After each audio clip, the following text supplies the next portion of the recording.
प्रेम का अंतिम जन्म। एक डरावनी प्रेम कहानी।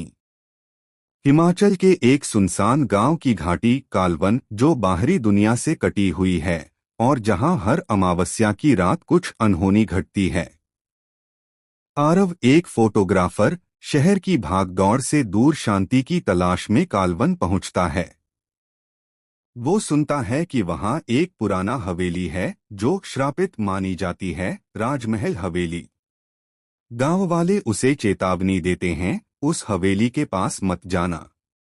वहां आज भी कोई इंतजार कर रहा है। आरव उत्सुकता और जिद में हवेली की तस्वीरें लेने चला जाता है। वहीं उसकी मुलाकात होती है अन्या से, सफेद साड़ी में, शांत आंखों वाली बेहद सुंदर लड़की, जो कहती है कि वो उस हवेली में रहती है। उनकी बातें शुरू होती हैं, मुलाकातें होती हैं और धीरे धीरे आरव उससे बेपनाह मोहब्बत कर बैठता है। अध्याय 2 रहस्य है रात। अन्या आरव से मिलती है, मगर सिर्फ अमावस्या की रातों में। वो उसे कभी गांव वालों से नहीं मिलवाती, कभी दिन में नहीं मिलती। एक दिन आरव गांव की एक बूढ़ी औरत से पूछता है, अन्या कौन है? वो डरकर कहती है, अन्या बेटा, वो लड़की तो 40 साल पहले मर चुकी है।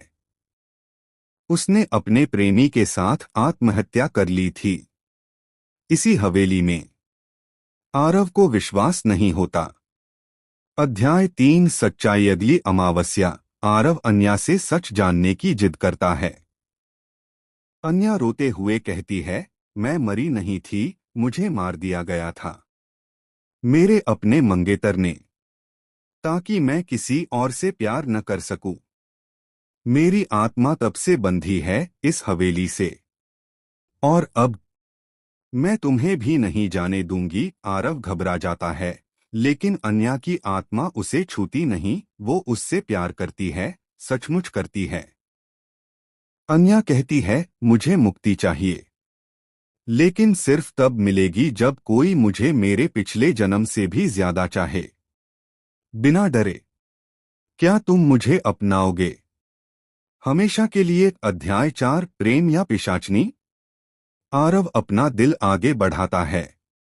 मैं तुम्हें अपनाता हूँ, इस जन्म में भी, अगले जन्मों में भी। वो उसके साथ आत्मा विवाह करता है। मगर तभी एक भयंकर तूफान उठता है। हवेली हिलने लगती है। अन्या की असली आत्मा सामने आती है, विकराल, बदली हुई। उसका चेहरा कटा हुआ, आंखें जलती हुई। सच सामने आता है, अन्या कभी मारी नहीं गई थी। वो एक पिशाचनी बन चुकी थी। वो अपने हर पिछले प्रेमी को ऐसे ही फंसा चुकी थी। हर अमावस्या उसे नया प्यार चाहिए होता था, ताकि वो जवान और जीवित बनी रहे। अध्याय 5 अंतिम बलिदान। मगर आरव अलग था। वो डरता नहीं था, भागता नहीं था। उसने अन्या से कहा, अगर तुम मुझसे प्यार करती हो तो मुझे मत छीनो, मुझे आजाद कर दो, खुद को भी। अन्या के भीतर के इंसान और पिशाचनी की आत्मा में युद्ध छिड़ता है। अंत में वो खुद को खत्म कर देती, अपने ही श्राप को तोड़ते हुए। हवेली ढह जाती है। गांव में एक नई शुरुआत होती है, और आरव वो हर अमावस्या को अब भी घाटी में आता है, जहां फूलों से सजी एक छोटी सी समाधि पर लिखा है, अन्या जिसने प्रेम में खुद को मिटा दिया, अन्या की वापसी भाग 2। कुछ आत्माएं तब तक नहीं जाती जब तक उनका अंतिम वादा पूरा ना हो। अध्याय 1 नई शुरुआत। 5 साल बाद आरव अब एक सफल लेखक बन चुका है। उसकी सबसे लोकप्रिय किताब है प्रेम का अंतिम जन्म, जिसमें उसने अन्या की कहानी लिखी है।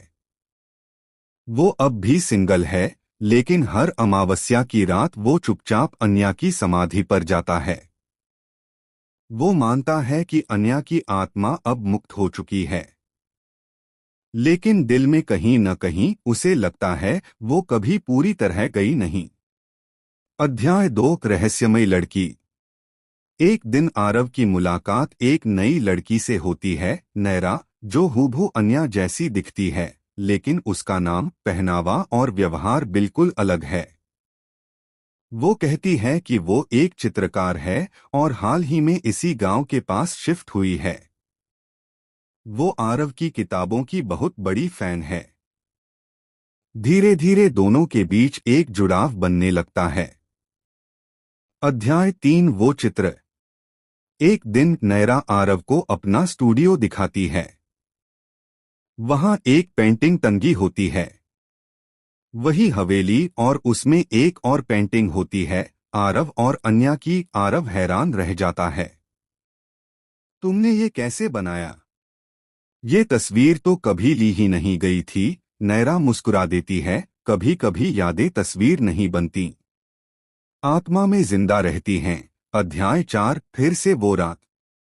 अगली अमावस्या की रात आरव को सपने में अन्या दिखाई देती है। वो रो रही है। वो मैं नहीं थी जिसने श्राप तोड़ा। किसी ने मेरी जगह बलिदान दिया था। मैं अब भी फंसी हूं और कोई मेरी जगह ले रहा है। आरव घबरा जाता है।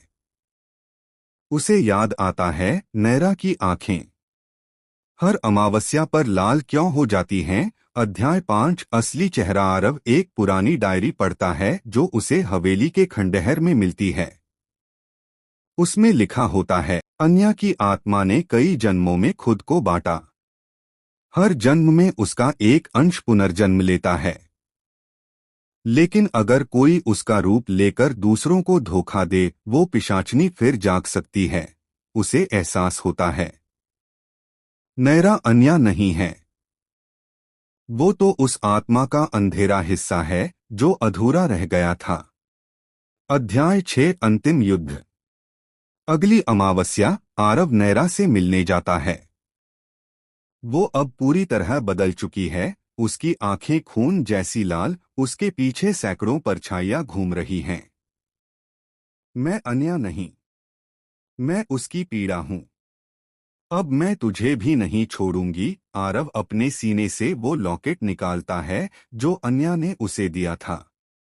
उसमें अन्या का नाम और मुक्ति लिखा है।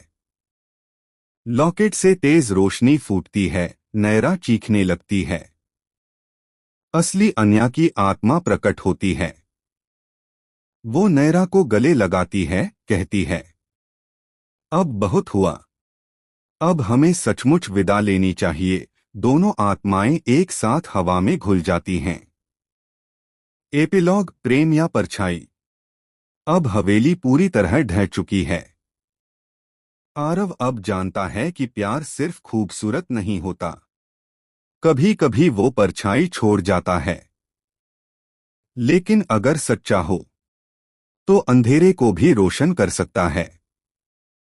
तीसरा जन्म, अन्या का पुनरागमन। प्रेम, पुनर्जन्म और अधूरी आत्मा का अंतिम अध्याय। कुछ आत्माएं जन्म नहीं लेती, उन्हें खींचा जाता है वापस, अधूरे वादों के बोझ से। तीसरे जन्म की शुरुआत, जहां आत्माएं फिर मिलती हैं या फिर टकरा जाती हैं। अध्याय 1 नवयुग, वर्ष 2075। भार्गव एक साइकोलॉजिस्ट जो मस्तिष्क और पुनर्जन्म पर शोध कर रहा है, दिल्ली के एक प्रसिद्ध न्यूरोसाइंस इंस्टीट्यूट में काम करता है। वो हर रात एक ही सपना देखता है, एक पुरानी हवेली, चांदनी रात, और एक कहती है, मैं अन्या हूं, मुझे छोड़ा गया था। मुझे मुक्ति नहीं मिली क्योंकि कोई और मेरी जगह लेकर गए। अब मैं फिर आई हूं। तीसरे जन्म में भार्गव का पूरा शरीर सिहर जाता है।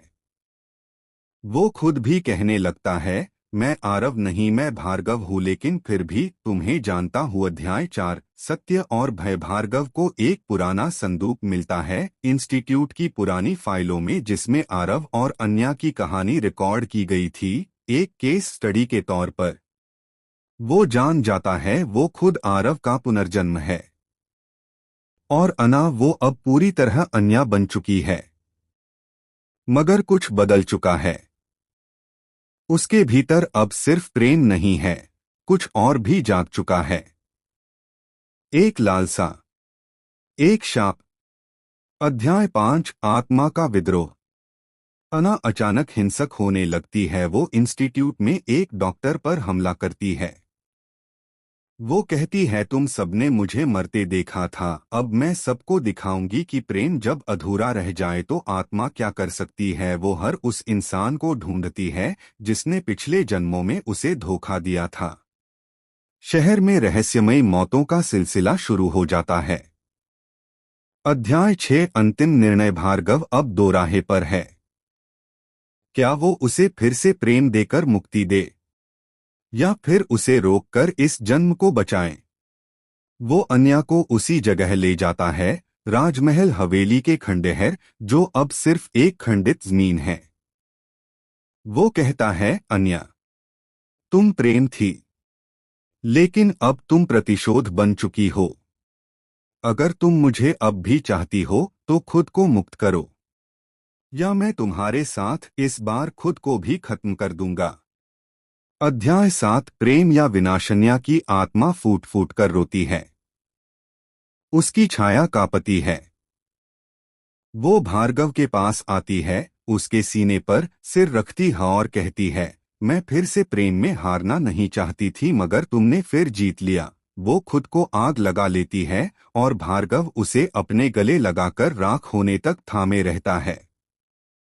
एपिलॉग पूर्ण विराम।